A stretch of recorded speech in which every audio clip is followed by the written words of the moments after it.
मैक्सिवल channel को स्वागत सुस्वागतम। साहो ప్రభాస్ పూర్తి స్థాయి నేషనల్ హీరోగా సుస్థిర స్థానం సంపాదించుకోవడానికి ఇదొక గోల్డెన్ ఛాన్స్ అని చెప్పవచ్చు। రజనీకాంత్, కమల్ హాసన్ లాంటి అగ్ర నటులు ఏ విధంగా నేషనల్ లెవెల్ సెలబ్రిటీస్ అయ్యారో మనకు కొత్తగా తెలియాల్సిన పని అయితే లేదు। ఇక్కడ ముఖ్యంగా చెప్పాల్సిన విషయం ఏంటంటే సాహో 5 భాషల్లో సూపర్ గా రిలీజ్ చేసి భారీ హిట్ కొట్టాలి అని అయితే ఎదురు చూస్తున్నారు। రజనీ అయినా కమల్ హాసన్ అయినా కొంత టైం అయిన తర్వాత పెద్ద హీరోల సినిమాలు చేశారు, కానీ ప్రభాస్ మాత్రం కొంచెం ఎర్లీగానే తన స్టార్డమ్ అందుకున్నాడు। ఇక్కడ నుండి కానీ ప్రభాస్ సెలెక్టివ్ గా సినిమాలు చేస్తే మాత్రం స్టాండర్డ్ నేషనల్ హీరోగా ఈజీగా ఎదిగిపోతాడు అని ఈజీగానే చెప్పేయచ్చు। ఇది మాత్రం కఠిన వాస్తవం।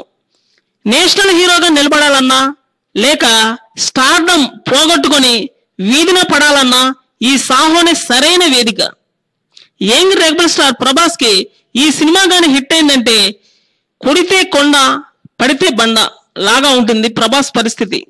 జంక్షన్ లో ఉన్న ప్రభాస్ ఎటు వెళ్లాలో ఎంచుకునే ఛాయిస్ అతని కెరీర్ పైనే పూర్తి ప్రభావం చూపించనుంది। మరికొన్ని సరికొత్త వార్తల కోసం ఈ ఛానల్ ను సబ్స్క్రైబ్ చేయండి।